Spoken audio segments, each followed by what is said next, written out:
Nithyanandeshwara-samarambam Nithyanandeshwari-madhyamam Asmadacharya-paryantam Vande Guru-paramparam. I welcome you all with my love and respects. I welcome all the devotees, disciples, Sarvanyapeta Yajamans, everyone sitting with us all over the world through Nithyananda TV and Facebook Live, YouTube Live and two-way video conferencing.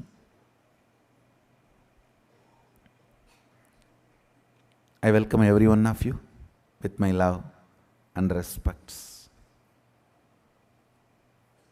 I am continuing on length dimension, helping, supporting new species to manifest the various things related to length dimension and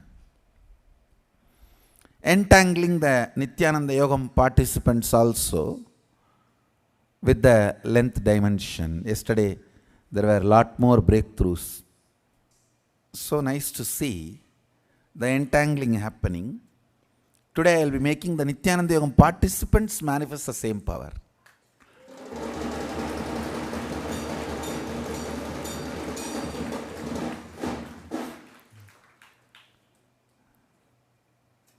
See, I wanted to explain few things, basic things about this length. I was sharing yesterday about that I was excited more because through this I can lead people to depth dimension.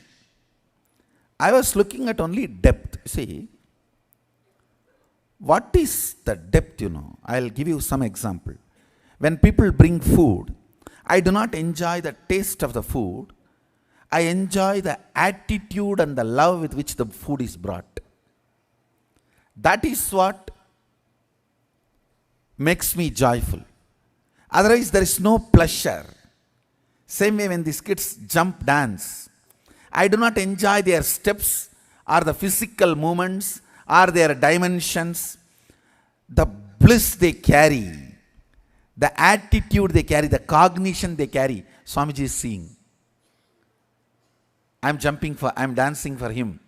That cognition is what I enjoy.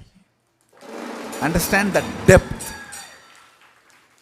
There's a big difference. A man who is length-based will enjoy only the dimensions of the person who is dancing, or the dress of the person who is dancing, or the movements of the person who is dancing. If somebody is based on the breath, they will enjoy the emotions expressed, the attitudes shown, bhava, the art part of it. A length-based person will enjoy the sexual part of it, the physical dimension. The breath-based person will enjoy the art form of it, part of it, the emotion. The depth-based person enjoys the cognition with which they dance. Understand, that is the difference between the length, breadth and depth. I am excited because I am going to make these kids materialize, teleport. Understand, listen carefully.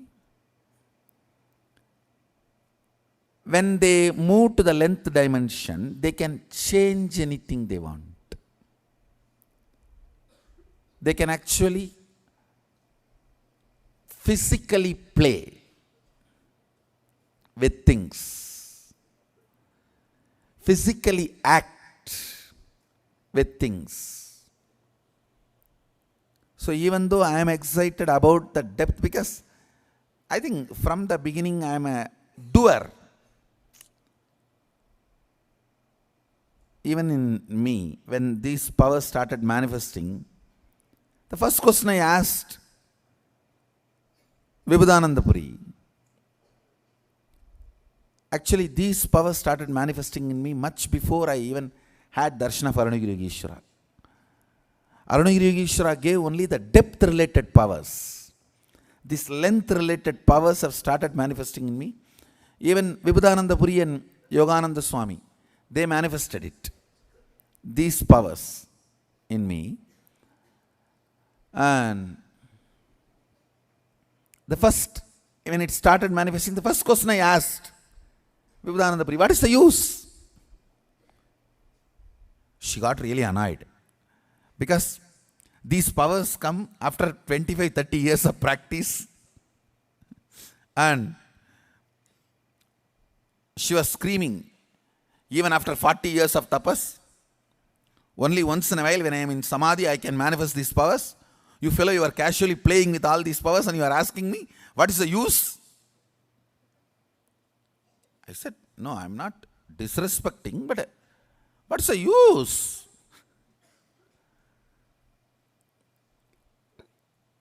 Then she said, whenever she feels that I am very difficult to handle and she can't handle me, she will send me to somebody. She will say, go and ask Visri Swami. That's all. Visri Swami, anything you ask, BD only, that's all. He will never answer. He will never open the mouth. Just go on.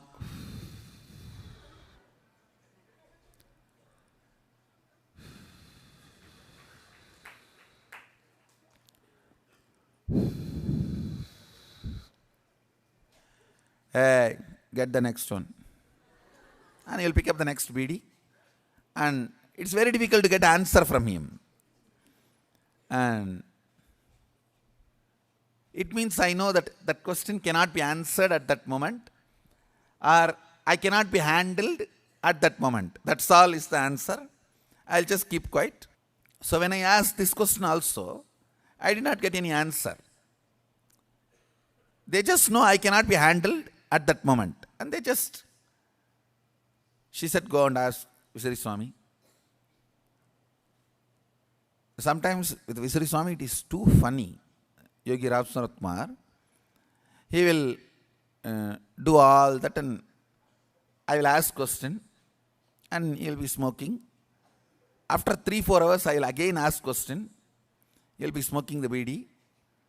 After 2-3 hours again I will ask the question. Hey, pour the tea in the coconut, that he will have a coconut shell in which he used to drink. Pour the tea in that. That is the answer. That is the answer I will get. Nothing more. Nothing can move. Nothing will happen. He will just say, hey, pour the tea. Tea utrade. In very colloquial Tamil. He doesn't speak fluent Tamil, so he will tell in a very colloquial Tamil. Tea utra. Otherwise, somebody else, some other devotees come. He will complain to them. Ayyo, ivana vechittu maaradikka mudiyala. Ivana koottu poda pogumbodhu. Means he will say, in colloquial Tamil, that I can't handle this fellow. When you are going, take this fellow and go. And he will tell. Only Arunagiri Yogeshwara can solve. If only he was able to handle me. He was able to handle all the questions. Or immediately experientially able to give answers. I remember once very clearly. Visri Swami was sitting and fanning. He used to have a fan, hand fan, made of palm leaf. And I don't know how many of you were close enough to him. I've been very close enough to him. And he will be sitting and fanning. Once like this, some question I was asking. Finally, he got so fed up. He said, my father has to come directly to answer all your questions and problems. He will come. Go.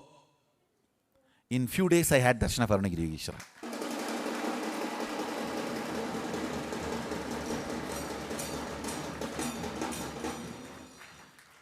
He said it in such a way, only my father can handle you. We all can't handle you. Only my father has to come to handle you, fellow. Only he can solve. and answer all your questions? Yes. It's actually a deity of him, not his original photo. I know him too well. It is his statue. This photo is his statue. It's not. In the depth dimension, all these informations becomes like a wax with which you can play. As on now, it is only information. You can't play with it. Means you can be genius. You can be a great scientist, inventor, discoverer, or whatever. All these things. Yesterday, I was seeing kids were going crazy with all kinds of questions and answers. Literally, the courtyard was like a congregation of grand scientists and mathematicians and whatnot.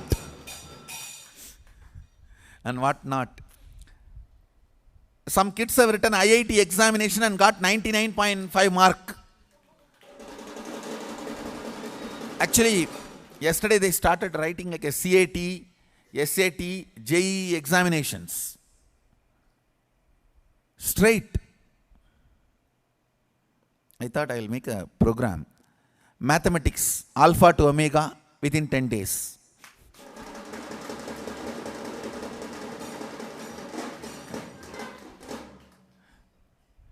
Maths PhD guarantee or money back.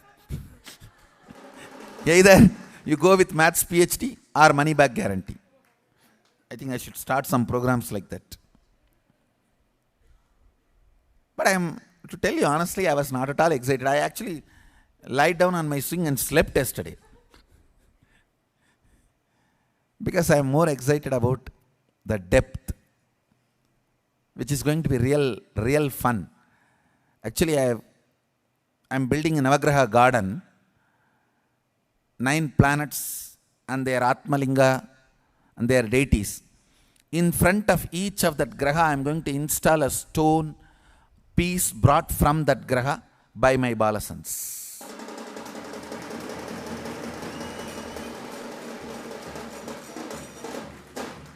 My Balasants will materialize from that Graha a bit of stone from the core of the Graha that will be installed, and whoever wants, do whatever research you want. I am claiming this is from that Graha. You do research. When you are proving is up to your headache or stomach pain.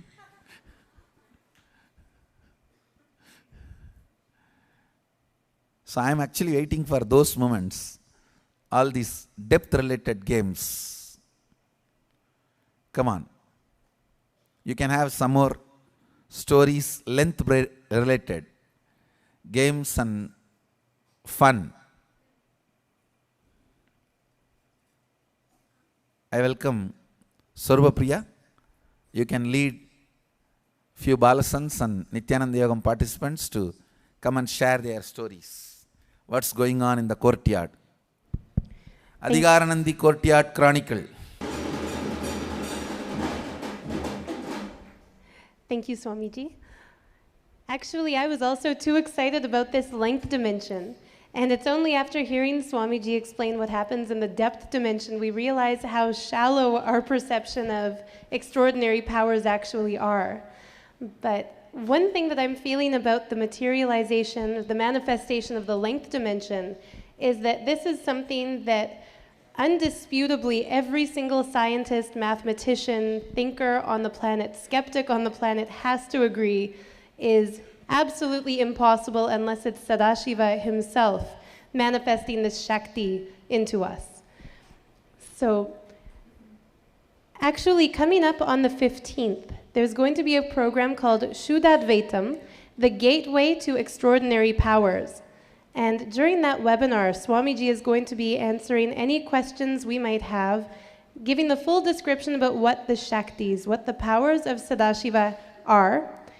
And Even this morning, actually, Swamiji went beyond my expectation for this webinar, so who knows how much more is going to be revealed. Actually, the Shaktis, they're not siddhis, as Swamiji has explained to us many times before. They're not something that we do tapas for or practice for. Swamiji has told us already, in this Sangha, practice is like a 4-letter word. It's something that we manifest. How that manifestation happens is through Shaktini Pada, our deep feeling connection with Swamiji. Historically, a lot of us have heard of great mathematicians who could just get theorems or figure things out, or sometimes maybe even channel the numbers, like the great Srinivasa Ramanujan. In his case, the answers were downloaded to him through Lakshmi. But in our case, we see not just the murti in the temple, not to say that she's just a murti, but instead of having an achala murti, unmoving, we actually see the Sachala Murti, the moving form of Sadashiva himself.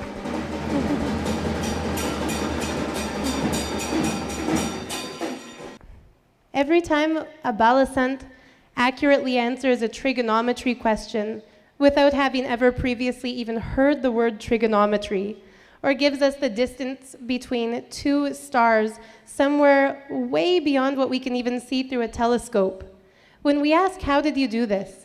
The answer is inevitably, Swamiji showed it to me.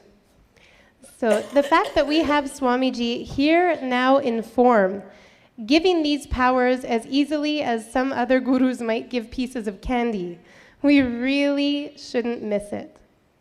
So the Shaktini Pada that Swamiji is making available to all of us, that can only be very, very roughly translated into English as entanglement, that feeling of oneness, that Shuddhadvaitam. This is something all of you can also experience. I've already shared some experiences yesterday that I've had with the Balasants in Adi Karanandi's courtyard. But yesterday, as we were preparing for today's sharing, something really amazing happened. At least for me, I considered it really amazing. Just as we were talking about what all we're going to share on stage today, which breakthroughs happened even beyond the day before, Ma Nandita, one of the Balasants of the Nithyananda Gurukul, came up to me and said, right now, Ma, before we move on, we had somewhere to be at 10 o'clock. This happened at 9:50.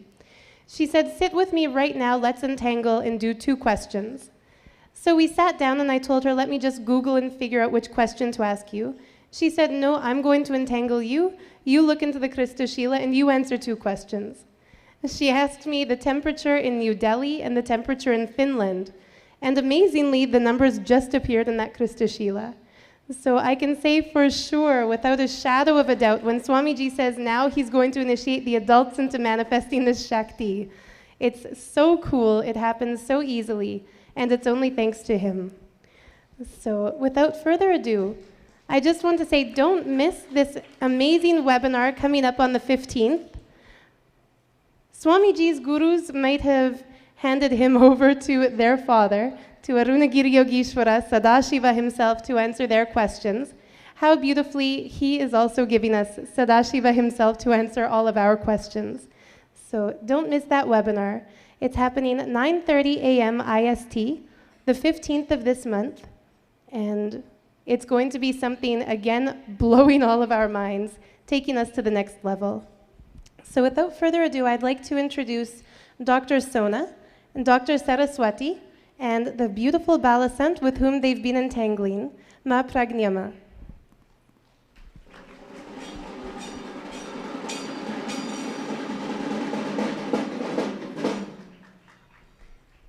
Nithyanandam, my name is Sona Kamat, and I'm a board-certified internal medicine and rheumatology physician in the United States.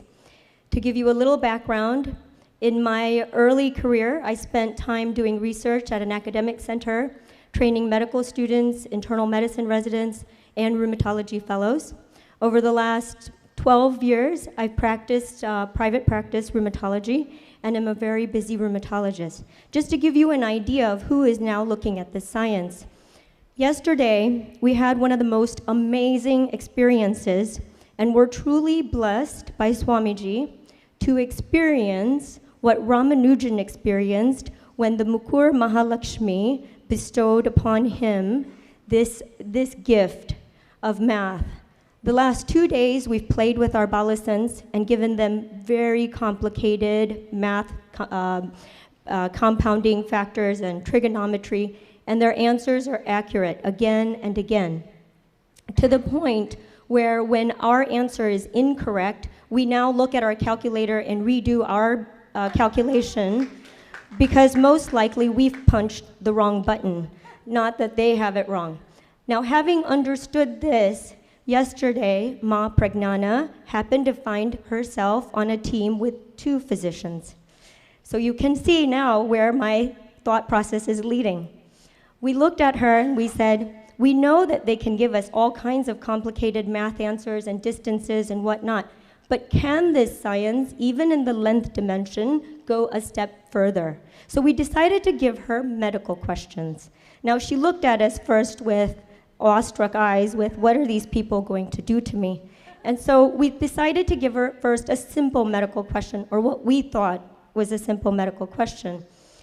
We gave her this: for a patient who suffers from an uncomplicated urinary tract infection by the organism E. coli, what would be the treatment? And she looked at us, blinked several times, and then started to write frantically. Now, mind you, both Dr. Saraswati and I were thinking we would get back an antibiotic. We gave her a pen even when she looked initially at us, because we thought she wouldn't be able to pronounce the antibiotic. We thought it may be easier for her to write down the name of the antibiotic.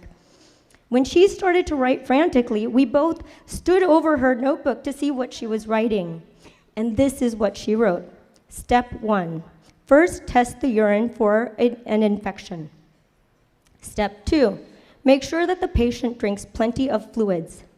Step 3, give the patient adequate glucose support. Now this from a Balasant who has no medical background and is so much more accurate.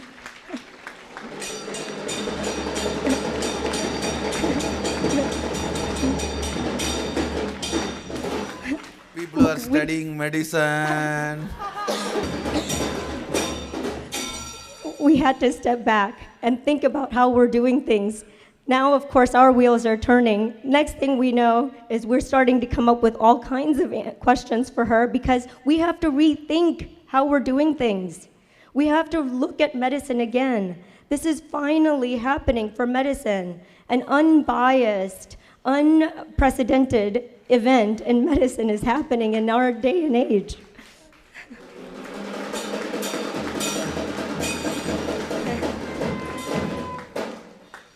Thank you, Swamiji, for blessing us. Nithyananda, my name is Dr. Saraswati Jampala. I'm an internist from Atlanta. Like Sona, I also was a faculty member at Emory and Morehouse University, and now I'm practicing outpatient internal medicine. So I actually enjoy teaching, and I love to see when the students come and then when they evolve later. So that's why I took up teaching at the initial stages of my career. Later, I was practicing private practice. Now I'm into private practice. So the background I just wanted to give. So yesterday when the Balasants came, I was really excited to give medical question, because I myself wanted to see what will come up, what will be revealed in the Kristashila. So when Sona gave first question, I was like so excited to see that, and our interest grew even more to give the interest, because now that we can see, what will be revealed from our field, we were so excited. So I gave another simple question about what would be the treatment, how would you treat bacterial conjunctivitis? And same thing, she has that smiley face and her eyes like that. And then she started writing. And she started writing, and I was looking at 1, 2, 3, and 1 minute, she started writing immediately, and I think 2 minutes it took for her to finish it. Whatever is appearing in the Kristashila, she was seeing and writing.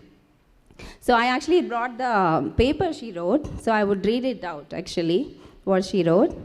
She wrote, the treatment for bacterial conjunctivitis I asked for is wash your eyes nicely, check them if they are able to see properly. These are the two, that we do. So the third one she wrote was where I got so much interested in. Train them to see only through the problemed eyes with a surgical eye patch.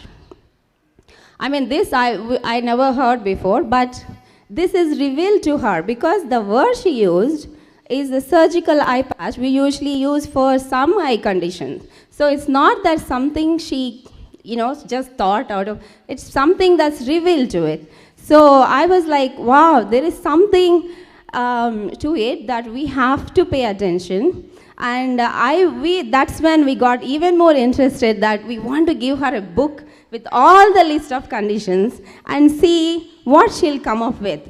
She or, any Balasants who can see in the Christashila.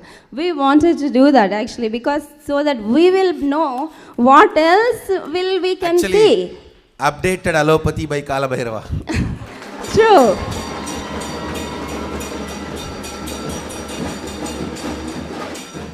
Really, I was thinking what else we can ask the gray areas, especially in neurological conditions where we have we don't have answers, some of them. So this is what interests me so much, and I think we will be doing that. And this is the idea that came that when we will give a book, and then we'll ask the list of diagnoses, list of diagnoses we'll give, and then they can come up with, and we can write a book with that, what they came up with. That will be nice, I think. So it was very exciting yesterday. And actually, the process how we ended up together in the same team, and the idea was very spontaneous. It was not at all planned. Actually, I was asking Mom, somebody, can you come to a group? And they're all in this group. And then Sona happened to have this, so we made a group spontaneously. And we were supposed to have another Balasant with us. And somehow Ma Pragnana came, and I was like, oh, okay. And then, so the whole process was very spontaneous. And spontaneously, we thought about giving this actually. Spontaneity makes it truthful. The whole thing is a truth. Yeah. If it is pre-planned, we can always doubt. Yeah. So it was the whole process also we enjoyed actually. So that's really exciting. Thank you, Swamiji, and thank you, Ma Pragnana. You want to share anything? No? Okay. She said, don't let me talk. I was showing a show. My throat is a little bit painful, so that's what she's told us. Yeah. Thank you, Swamiji. Thank you, everyone. Blessings. So after hearing Dr. Sona and Dr. Saraswati speak, I think we can say for sure Swamiji has not only rendered the whole psychiatry and psychology industry redundant, he's also updating allopathy to the point that medical school will soon be redundant.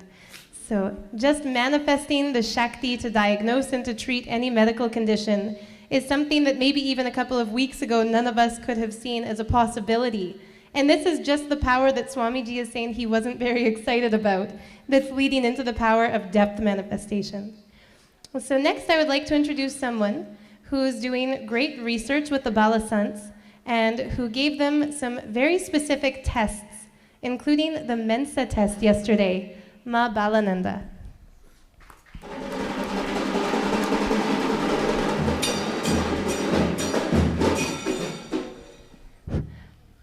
Along with Ma Kalpalata, the beautiful Balasant, one of the Balasants, who was answering the test questions. So my name is Ma Nithya Balananda, and I have a doctorate in educational administration, and I specialize in brain research. And I have been a school principal for 35 years, and unfortunately, what I spent a lot of time doing was suspending students from school because they were in fight or flight. They were agitated, they were fearful, and many of them ended up in prison.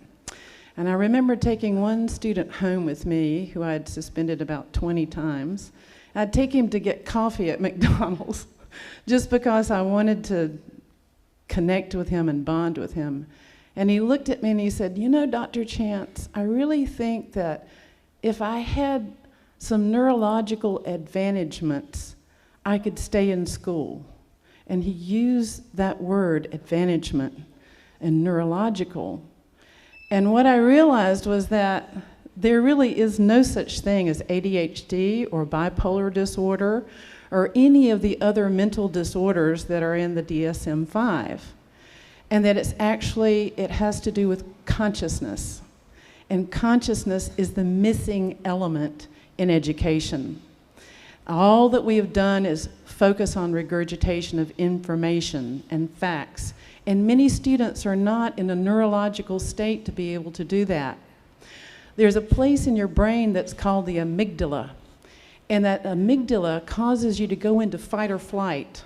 As a matter of fact, if you were to take my heartbeat right now, you would see my heartbeat is going a little bit jumpy. This happens to students, this happens to people giving talks, this happens to people in school who are taking tests, who have to memorize all this information. So it's just bogus.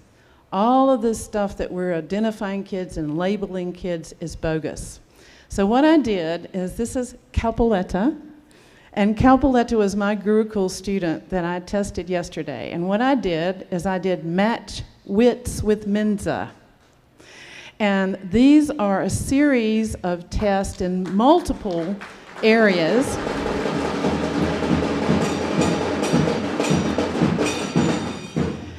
And what Mensa candidates are, these are people who score in the top 2% of any standardized intelligence test, which is the Stanford. Actually, I wanted to thank Balananda. See, when I started manifesting powers, nobody recorded it like this detail. I'm so happy you are here. When my Balasants are radiating, it is being recorded. Actually, after 10, 20 years only, people will understand the value of all this. Our recording, documentation is very important, which Balananda is doing amazingly. Blessings.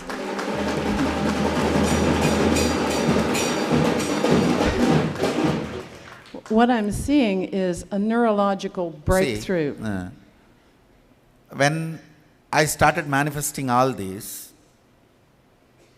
I was in a village where all these, what you are talking, this word mensandal, I am hearing first time.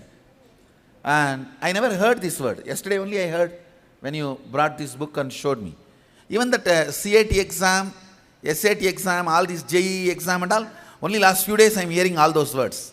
I never went to university. I created some, but I never went.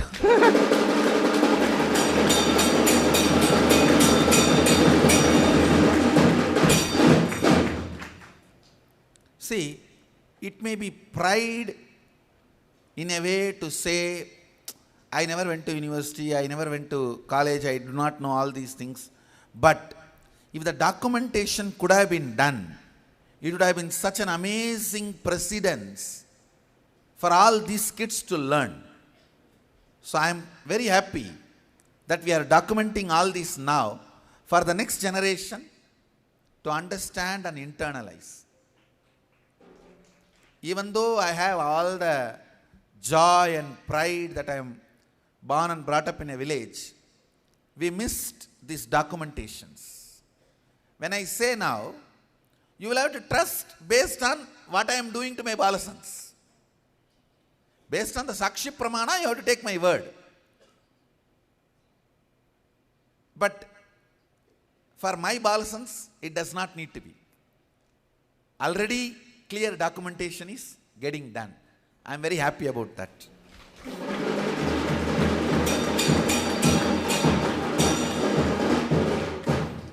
Thank you so much, Swamiji. So in this Mensa organization, it's the top 2% of the population that has taken this standardized test called Stanford, Binet, or Wechsler. And you have to be a psychometrist to give these tests.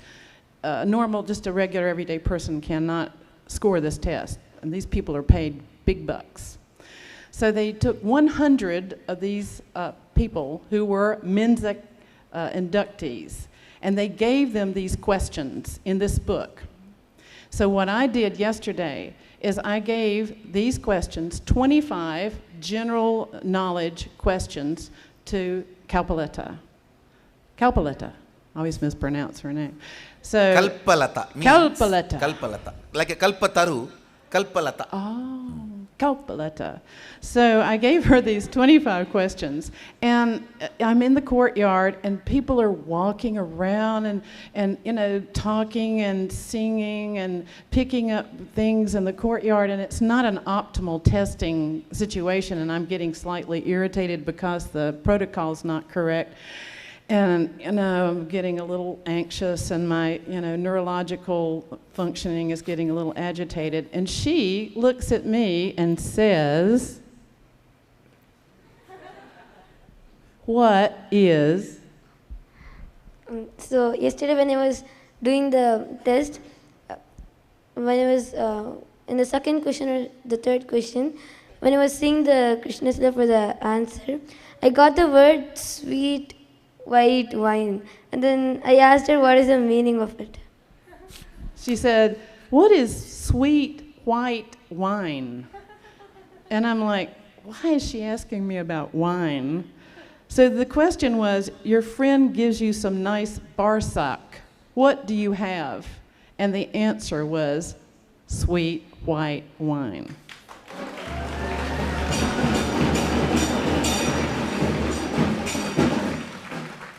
Now, it just gets better and better because the story has an evolution to it. What happens is that she gets every single question correct out of all 25.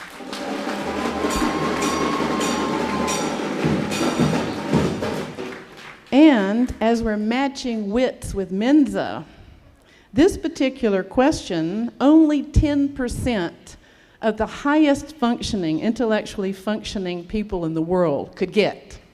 She got it. Are you ready?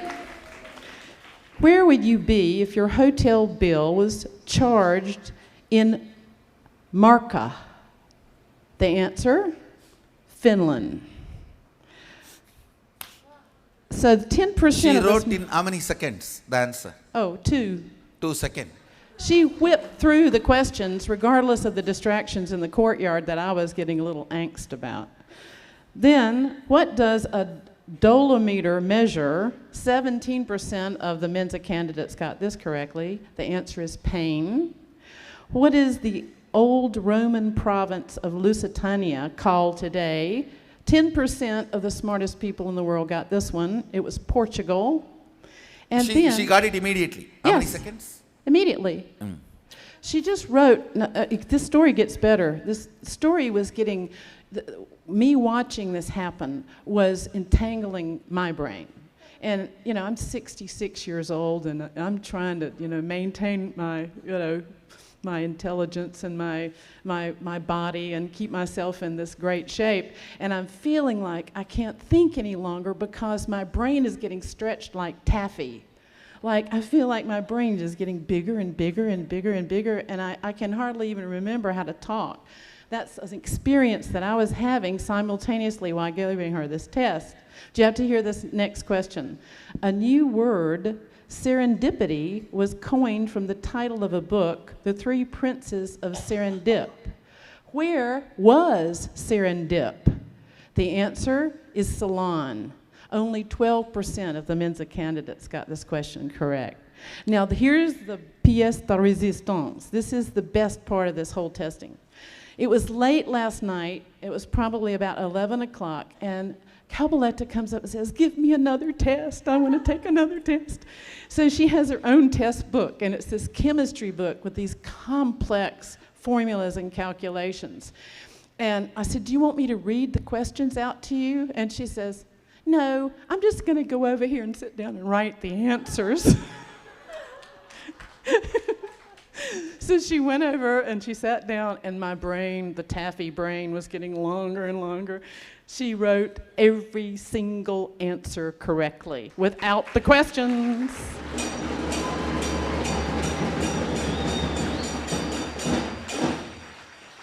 Now, the practical applicability of this is what I am most interested in. And with this length dimension, this is only one dimension.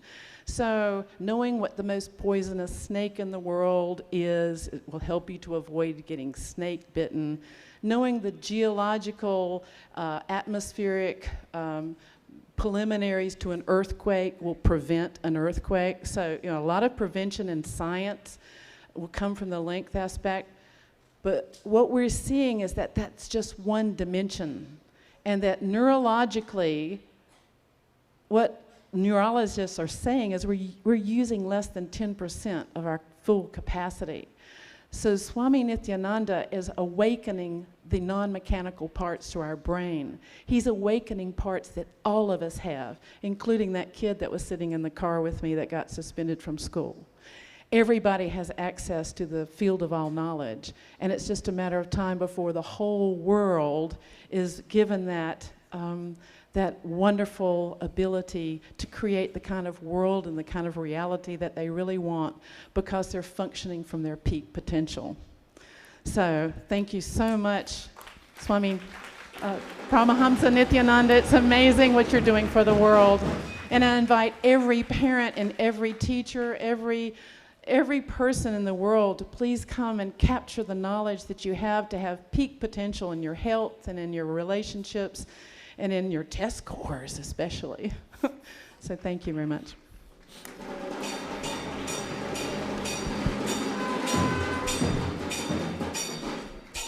Especially I am very happy about this proper methods of documentation. See,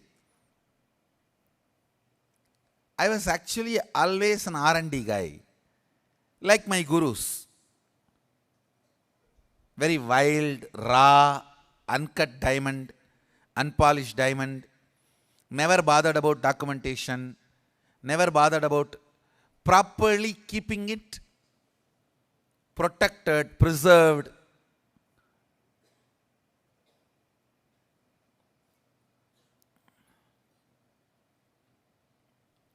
Only very recently we even started collecting and organizing all the items I materialize.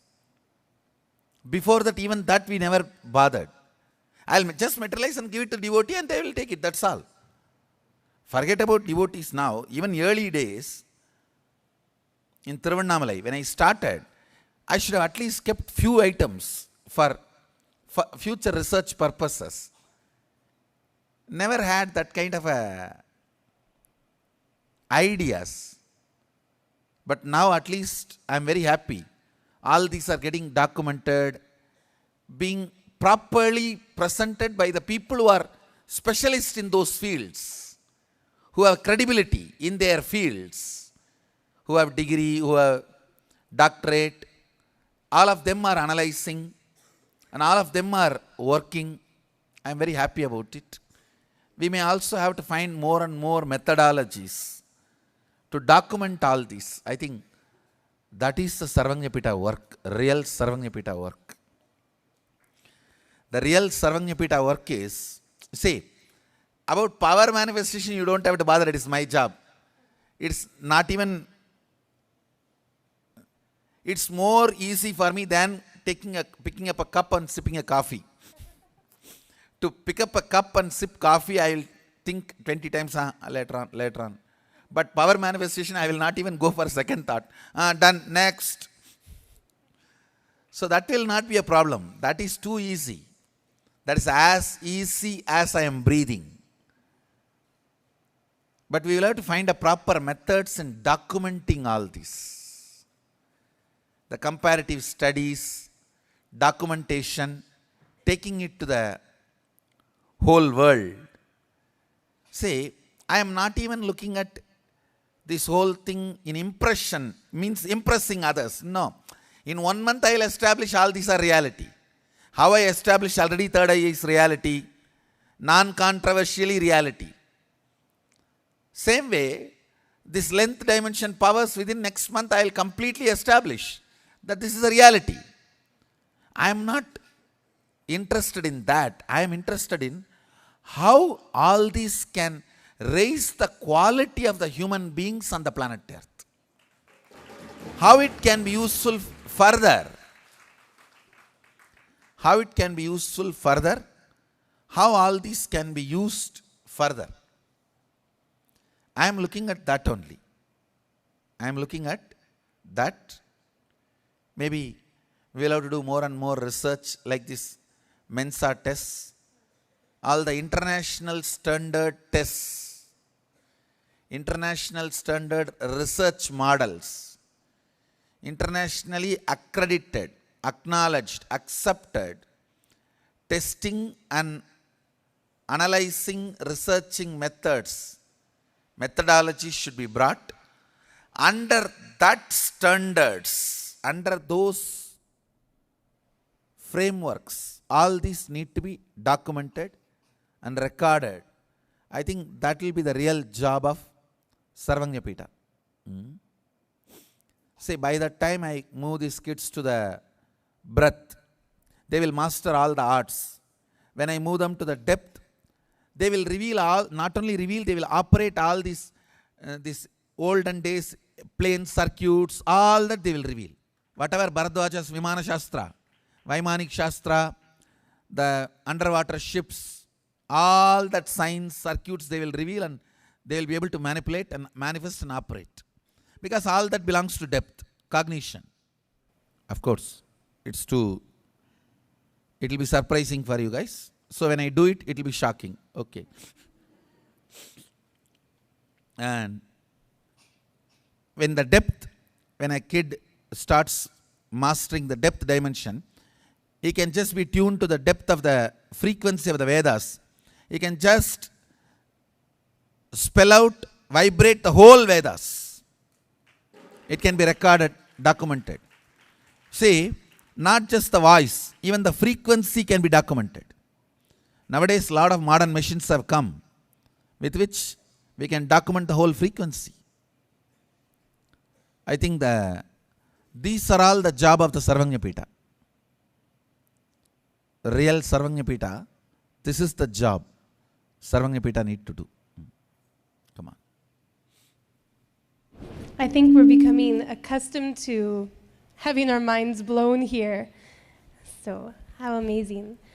Next to share, I'd like to invite Ma Bodhana, Ma Vedanta, and Ma Shakti Rupa, as well as the beautiful Balasant with whom they were working, Ma Atma Maya.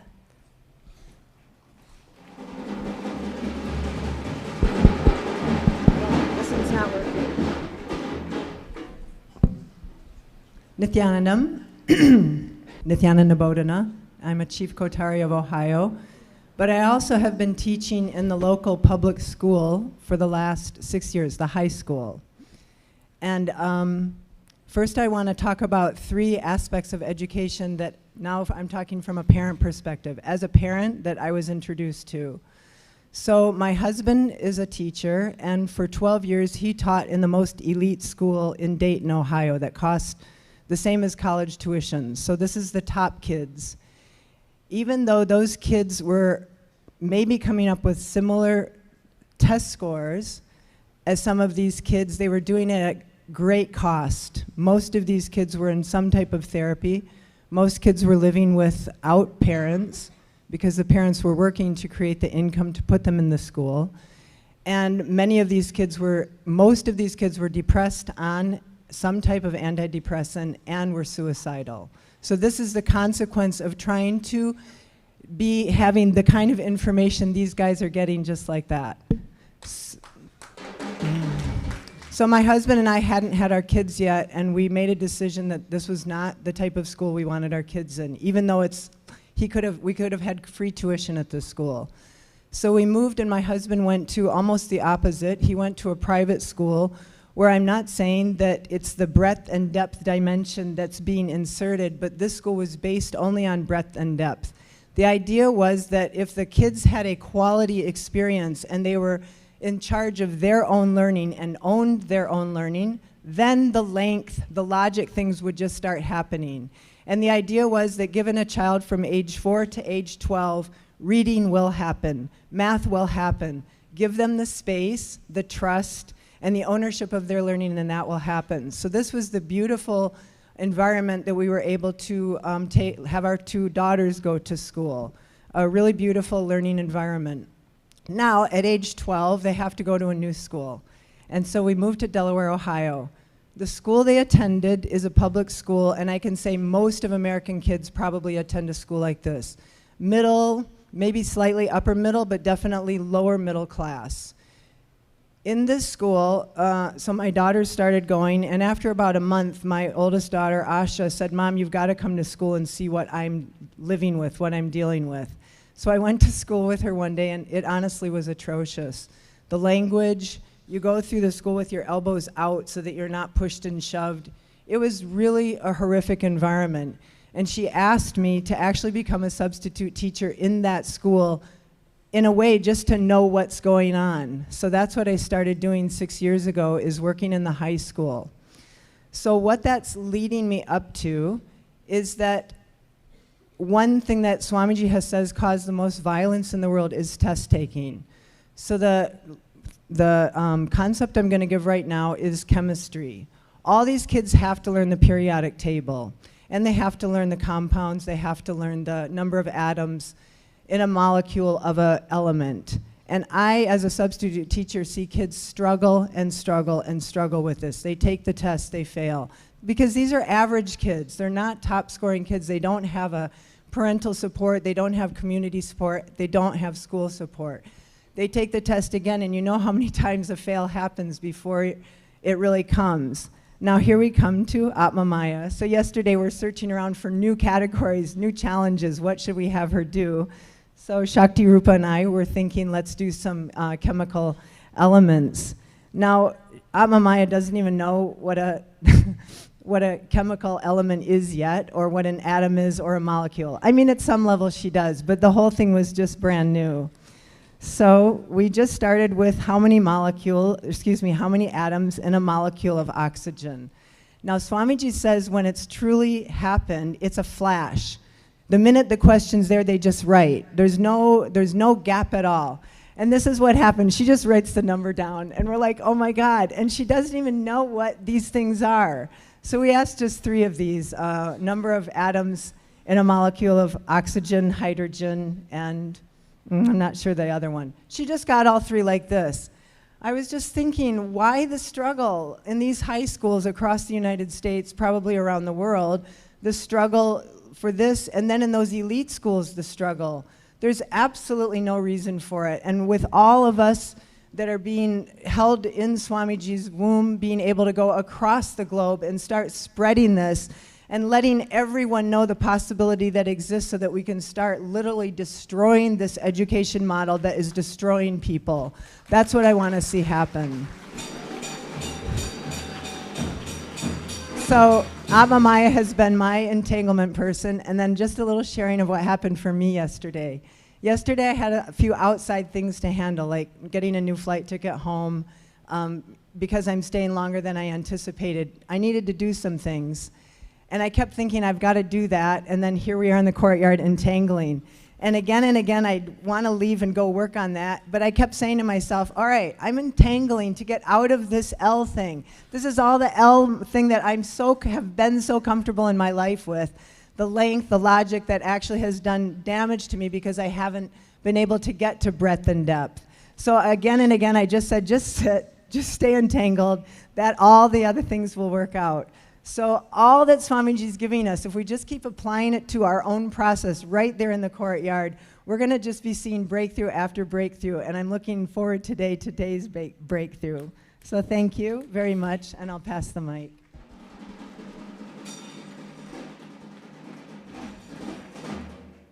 Nithyananda, my name is Ma Vedanta.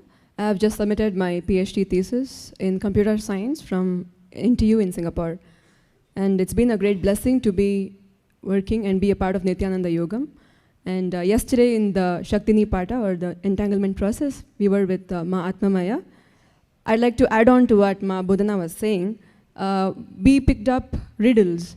And best part is Ma Atma Maya says, pick the hard, level hard. Don't go to the easy ones. So we went to the hardest levels, and we took more than 20 of them. And I remember each of them, she was able to see the answers in less than 10 seconds. Some of them in just 2 seconds. Like, she just gets the answer in front. And in fact, to tell you, even to decode what the riddle is, I think I would take about at least 15 minutes to understand what the question is, forget alone getting the answer to it. So it was very complex, and I'm sure the others would agree with me. And the other thing which we did was very interesting. was patterns on cards. So there were like about 18 cards with some patterns, and you have to tell what the 18th card would be. So you need to look at the pattern and then say what the last one is. And we did 6 of them. Each of them, she got it in 2 seconds. And it's very complex. When I opened the answers for each of them, they give like a huge algorithm how to do it. First, you need to do this, multiply, divide, add, something, something. The answer is so long, but she was just able to see the answer in like 2 seconds. I think that was amazing.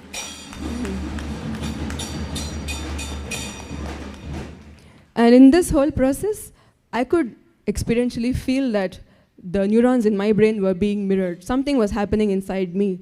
And I felt a lot energetic and so excited about the whole thing. And I feel like my logic was completely broken and shattered. And maybe convinced about the whole thing at my biomemory level. And I'm very grateful to Swamiji for this experience. Thank you.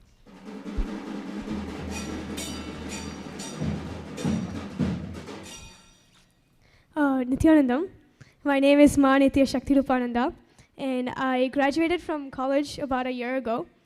And the last few days when we were doing the Shaktinipada with the Balasants and seeing them manifest these powers, what Shaktirupa was feeling is literally the logic is like a poor man's way of functioning. And how Swamiji, how this place is literally the source of everything. Actually, yesterday and the day before, how casually we were manifesting the powers. Like literally, if it was in the outside world, we would be like, we didn't even feel that it was such a big thing. But only today when we were walking here and talking about it, we were like, oh my God, literally the whole knowledge, they are just getting it and like nothing. So literally, for anyone, like if you want to get like 10 degrees, 20 degrees, whatever names you want, I think you should just come to the ashram, just think which ones you want, and stay here for a few months, and just come back and go and pass all those tests and go back with 10 degrees, 20 degrees. So that was what the feeling Shakti was feeling. And yesterday, Ma Bodhana and both of them were saying, Ma Atmamaya, like we are giving chemistry problems, and simply we are actually Shakti Rupa was giving her a problem about isotopes, and she doesn't even know what isotopes are. And simply she just like told the answer. She was like, oh, A, B, oh, C, like that. And and it was so fast. She got it like 2 seconds, 3 seconds, and it was so beautiful to see the whole thing. And so that was what. So when Swamiji was saying about how Ramanujam, how he just manifested the whole length dimension, like how the Balasants are manifesting, he never understood how he got the answer because he was only awakened in length dimension. So now that these Balasants are going to be awakened in all the dimensions, it is literally going to be like they're going to know everything. So it is so exciting to see how it is so casually expressing in them, and how the whole, everyone is going to manifest this in the next few years. So that's what I wanted to share. Thank you. I just want to share one last thing. Ma Swarupa Priya thought it would be interesting for you all to see the kind of booklets we're using. So we have just little pieces of paper, and they're just filled with questions and answers. What we do is one person sets the timer when we have the question ready, and our routine is we go 3, 2, 1, go, and then the timer goes. And then the first thing she does is she marks the second at the end, just to make sure that the actual pace is documented. That's the first thing. Then sometimes she's actually going on to the fourth question in the time it takes for us to get the answer to the one we've asked. I'm not sure if they're going to be a close-up, but I was so really happy with this. I had given her a problem of a square root sequence. And the question says, finish the sequence. I didn't tell her it was square root. And just like Ma Vedanta said, this is extremely complex, the way the answers are given. So I wrote down 1, 4, 9, 16, and the next answer was 25. I gave her the sheet. We go 3, 2, 1, go. And she immediately wrote 25. I mean, there was no gap. I couldn't believe it. The number 25 she's just writing. Then she writes 36, and then the last one.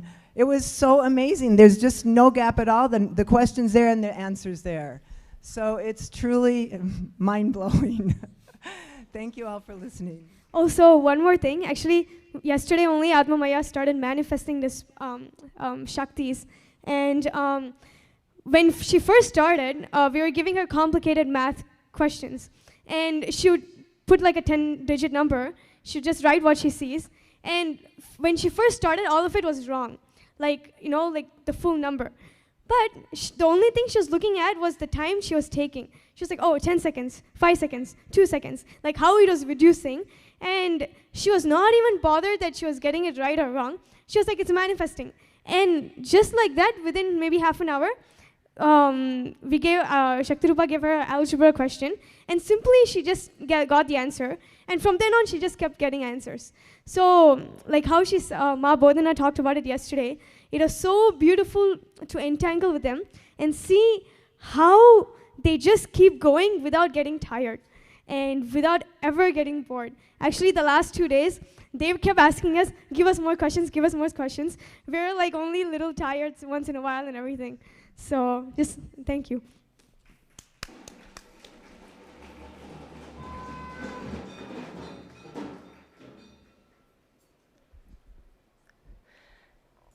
It's only here in Nithyananda Peetham, Bengaluru Adinam, where the ones giving the exams and asking the questions are getting anxious and agitated and nervous, and the ones actually answering the questions are so casual and excited asking for more.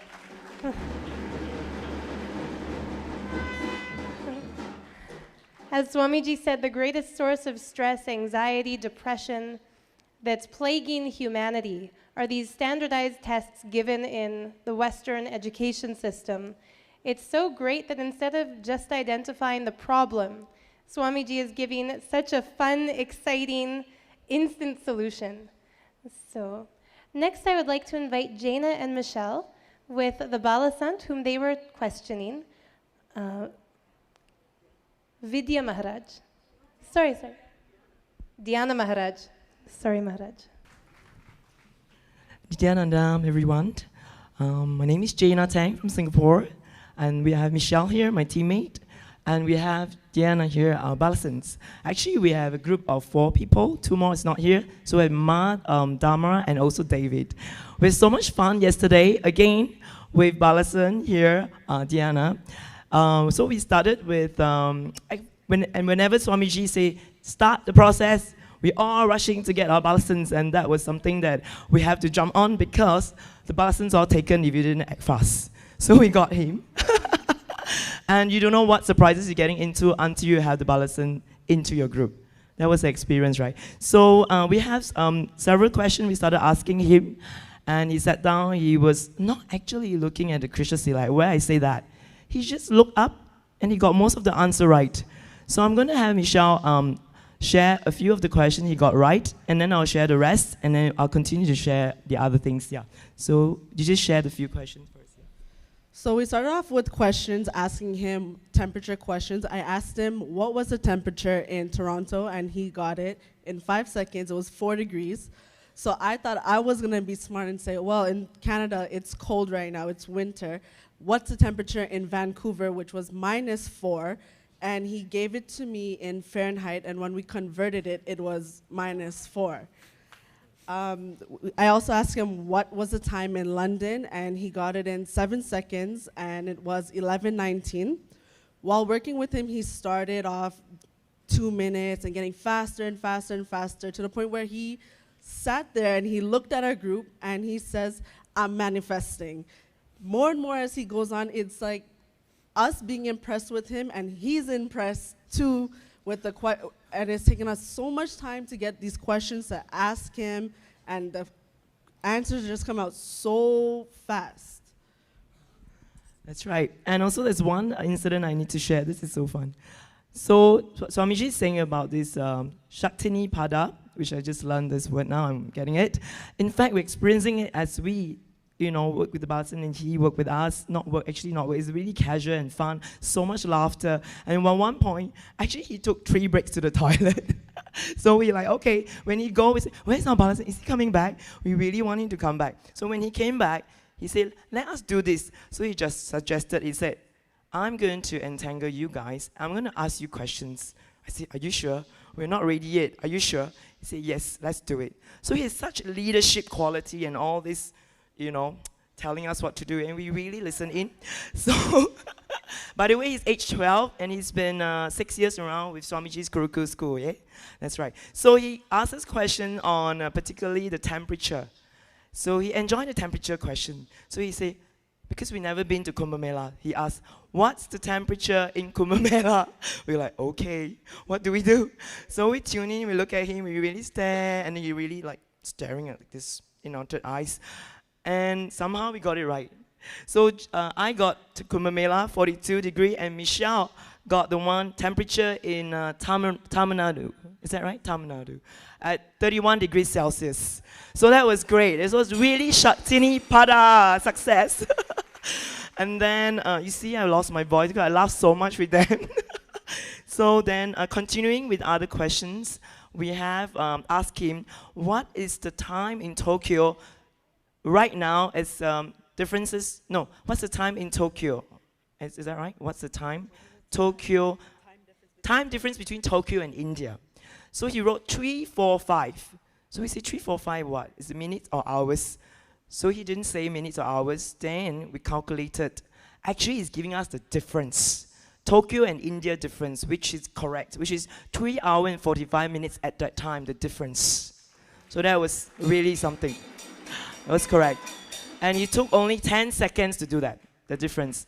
Then one more question he took out was, how high is the Niagara Fall, the height? Niagara Fall, that's right, in Canada.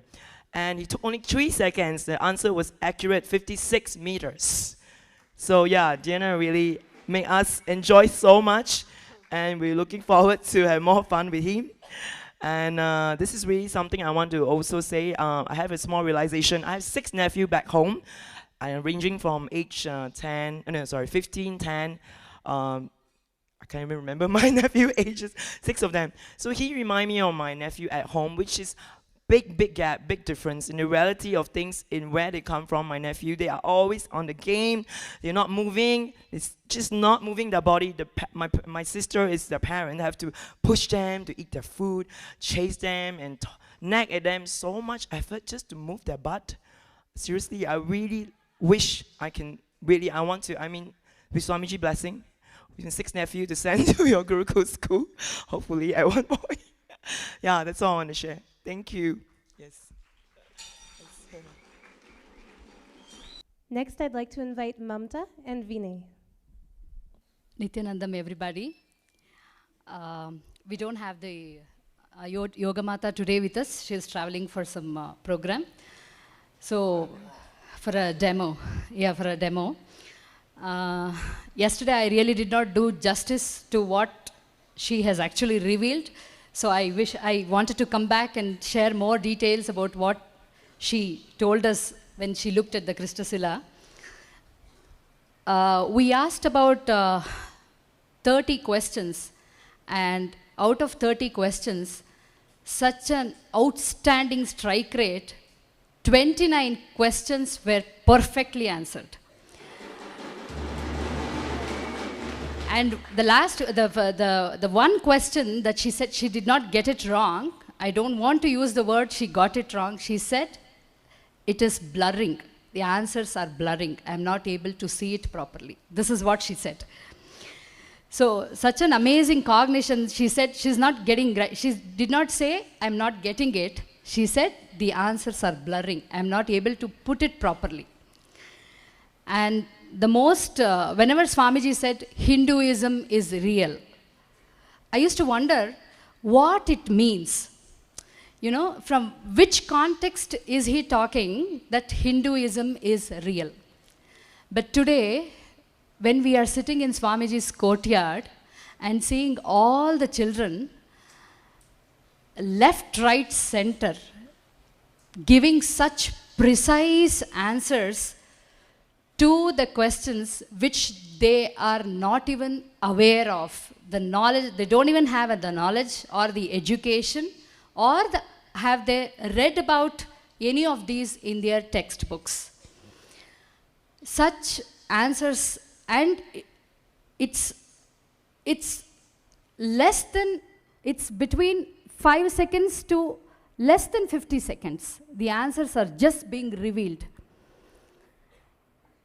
And when for Yoga Mata, when I asked a particular question about the planetary transits, I'm still not able to comprehend that the Panchika, the astrology, refers, they go back, refer the date, time, the movement of the planets to predict or to forecast the planetary transit for the next calendar year.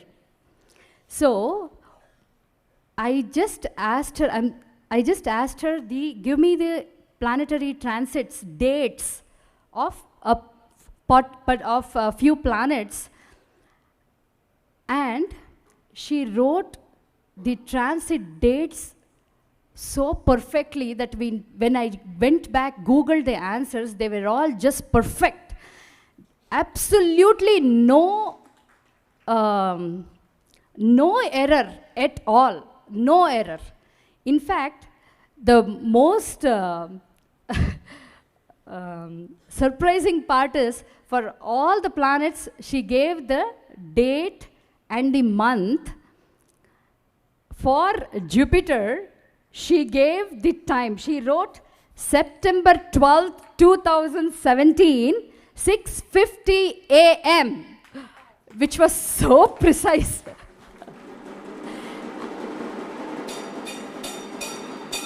So I asked her, why did you not write the time for the rest of the planets and only for Jupiter you wrote the time?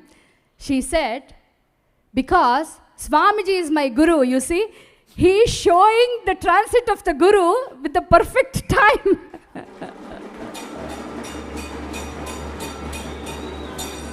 So we have all heard that in the mythology, we have heard that the mastery that Arjuna had, or the Ekalavya had, and how everything was revealed to, everything as the whole thing was happening. Yudhishthira was being told about the whole commentary which was happening at a different place. All this, we have read it as a story, and we have also seen a lot of mythological movies.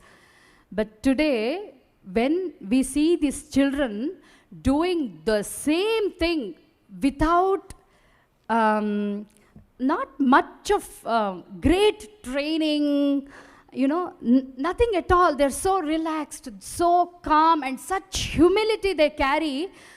They're just as is. There are no pretensions when they tell the answer. There is no great excitement, nor if they don't get the answer, you know, in the, if the answers are blurred or whatever, they don't get sad about it also. It's just that this moment they're able to see and they're able to share it. Thank you so much, Swamiji. Thank you so much for bringing me here to experience this. Thank you so much. See, they are taught only one thing, integrity. Integrity to what you are shown by Kalabhairava. They all know it is not their pride. They neither need to feel sad or elate about anything. It doesn't, you don't need to become powerless by anything. What Kalabhairava is showing, be integrated to it. If he is not showing, be integrated to that. That's right. So that way, all the personal suffocation is removed. All the personal powerlessness is removed. They just flow with me, that's all.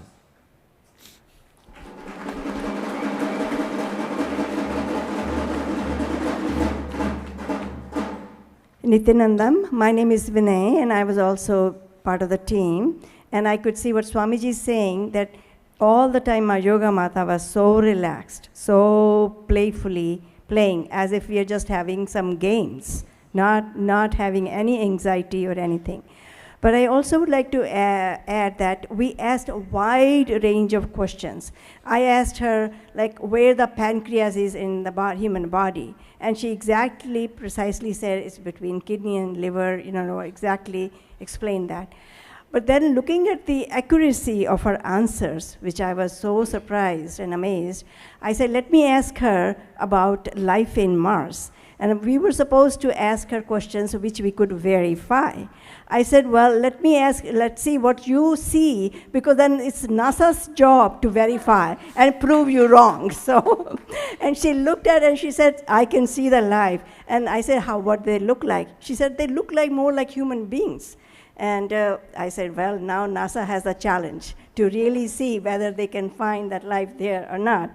So it's amazing, Swamiji has invited the whole world's children, anybody between 7 years of age to 21, to come and experience his Gurukul. I wish all my relatives, families, my children, my grandchildren, they will experience that. And not only that, when everybody is saying that we are also going along with that into that space. And then I was able to see some numbers, some figures, some shapes. And seems like within few days, I will be also able to answer many of these questions. So everybody says that has to. Swamiji, thank you so much. And with your blessings, everything's going to happen. Thank you.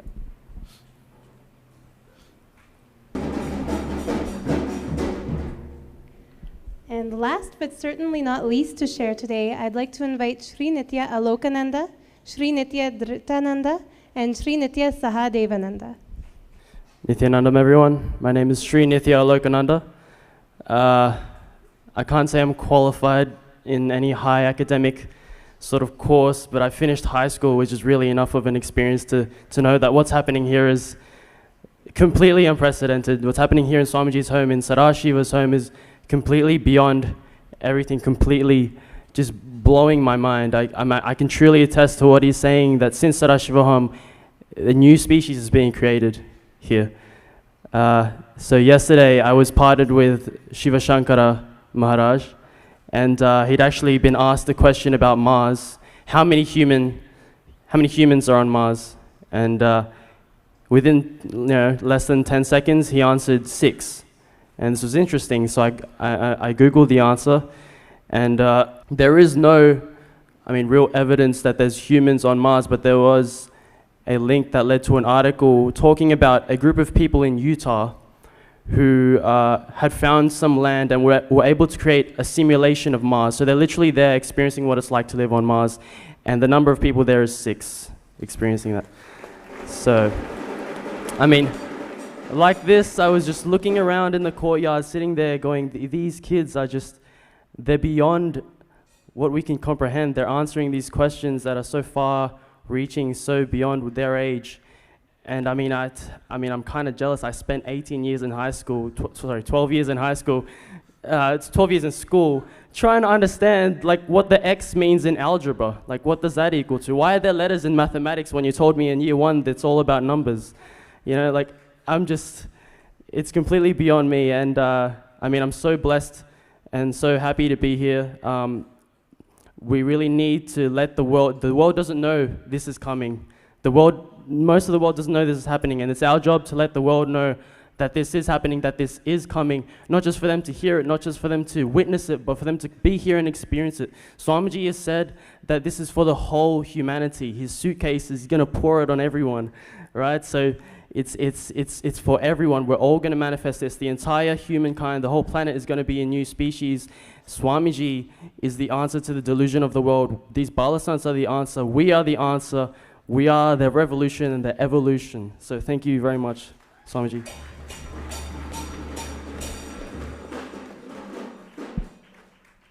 Nithyanandam, everyone. My name is Sahadeva. I'm a college student from Los Angeles. And I partnered up with the Balasant. His name is Subignana. He is absolutely amazing. So yesterday, or day before, actually, I asked him, what is the rotational speed of Earth? And come on, there's no way that you can get that in 10 seconds. It was 1,040 miles per hour. Without any calculations, just literally 10 seconds, just wrote it down, casually sitting down and just gave me the piece of paper. And actually the experience that I was having is that it was like a mirror that I was looking at. I was looking at myself, and then this logic in which I'd function in my life, it just completely shatters it all. And then this feeling of bliss, the amazement of, you know, as a child, you feel like everything is possible, and that's the feeling that I was feeling at that moment. Just everything is possible, and just seeing him just mesmerize me, and I mean, he's absolutely amazing. So that was my experience.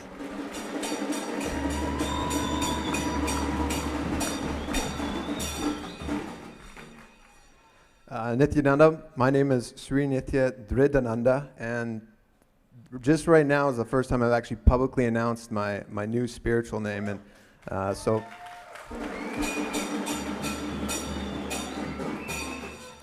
just a little background for some people that are questioning, like, why do you have a spiritual name? And my old name, Jordan Kremer, it's just this idea of a person that is so limited and so locked in this reality that's completely false. It's just a way for me and for everybody else around here to just drop everything that you know about yourself, because none of it's true. When you get to sit in the courtyard with these Balasants and get entangled with them and start to flow with what Swamiji is providing us, you start to believe and experience that, oh my goodness, I'm completely, everything I've learned is completely false, and we are so much more powerful than we believe we are. When you look at evolution for the human race, it's not this consistent, level and slow progression. What happens is you grow, and then at some point there's this conscious shift, and it just spikes all of a sudden, and then it grows again, and then all of a sudden it just spikes, whether it's a conscious shift or a technological discovery or anything like that. And for all you people out there, this is that quantum leap that's happening right now. I have a brother back home, and just like 5 minutes before this interview or this stage, coming up on the stage, my brother and I had a video call, and he just had a child. He just had his first baby, and I completely was melting, and just all I was thinking was, Swamiji, please bless this child, bless like every child out there to come and experience this. This is the future. Like, we need to all be in his presence. We need to all be experiencing this reality, because whether you choose to or not, it's going to happen. And it's like being a part of Apple. When Apple first came out, you could be an early adopter and be the world's richest man, or you could be a fool and decide not to jump on board. This is that opportunity for anybody out there. Bring your children, come with and experience this as well, because there is an entanglement process, meaning all of a sudden you just kind of pick things up, and it starts flowing through you as well. I'm the most logical person in the world, and for whatever reason, I can't necessarily manifest as quickly as I want with third eye reading or anything like that. And then yesterday, I got all these guys around me, and I had about 3 or 4 playing around with me and just surrounding me, and I was really playing with this entanglement process. And all of a sudden, I actually started to see things. I got Sahadeva. He goes, what's my favorite number? And I was like, just right away, I'm like, I'm seeing 13. And he goes, bro, that's right. That's all it is. It's just this higher consciousness flowing through you. It's Swamiji. It's nothing to do with my identity of who I believe myself to be. And so drop every logical explanation of why we're dressed the way we are, or why we wear this vibhuti or anything like that, and just come and experience this and be a part of this shift, this absolutely amazing opportunity to elevate along with humanity. And all thanks to Swamiji. Thank you.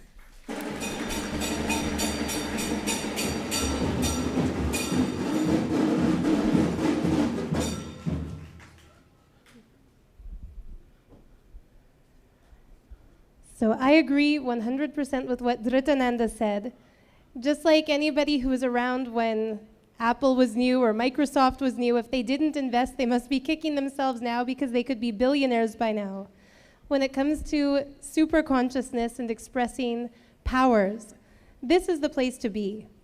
Now, very beautifully, Swamiji is opening this up not just for children, not just for Balasants, but also for adults.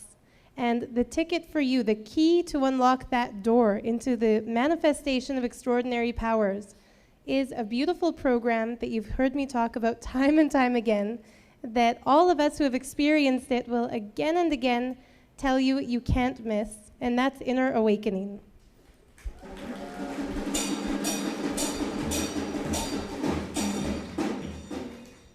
See, historically, there have been a lot of people who have been labeled as geniuses, or children who have been called prodigies.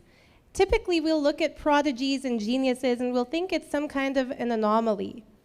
There's a whole branch of genetics, eugenics, trying to discover how you can guarantee that a child is going to be a genius, by combining the right kinds of parents together. There are entire streams of science dedicated to trying to make a child express high intelligence or be able to memorize facts more quickly or be able to produce beautiful pieces of music very fluently. But ultimately, science has never yet discovered how it can be done. We'll still see a prodigy and think it's something isolated. There's a little boy right now in India who has gone viral on YouTube, and they're calling him Google Boy, because like Google, you can ask any fact-based question, and he'll be able to give an answer. We also know, of course, as has been mentioned, Srinivas Ramanujan, who was able to actually prove infinity, which at the time the leading mathematicians considered to be impossible. But we've never before seen two Ramanujans come together in the same place, or two Google boys come out of the same community. It is literally only here where you see child after child after child after child after child.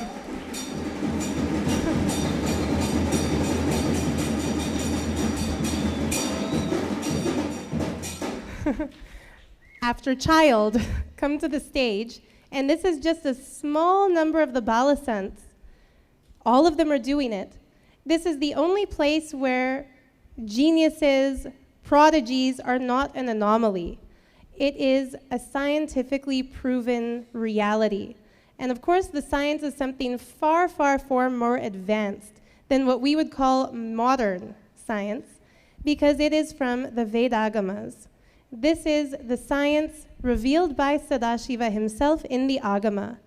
Now, if scientists are investigating a child prodigy, somebody who can, for example, win a game of chess against any opponent, or who can recite back pi to whatever decimal, that scientist might feel, okay, this child has an extraordinary ability, but that child will never be able to look at the doctor investigating him or her and say, now, entangle with me and you can do it too. That's also something that literally on planet Earth only happens here through the grace of our beloved Guru Deva, His Holiness Bhagavan Paramahamsa Shri Nithyananda Swamiji.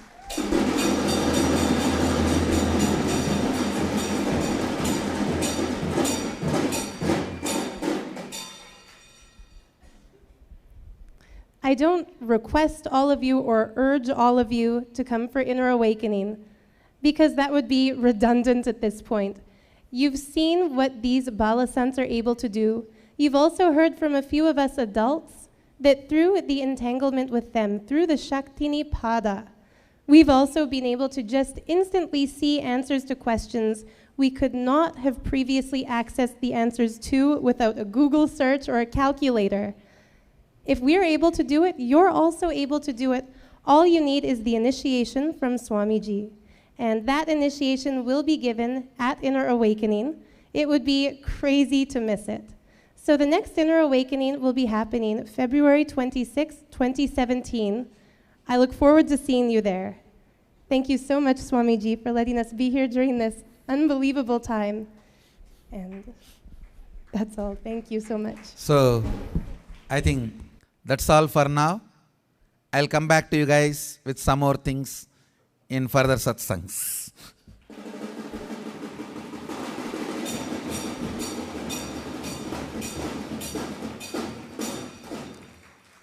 I bless you all. Let you all radiate with integrity, authenticity, responsibility, enriching, causing, living Shuddhadvaita Saivam, Sadashivoham, the eternal bliss, Nithyananda. Thank you. Be blissful.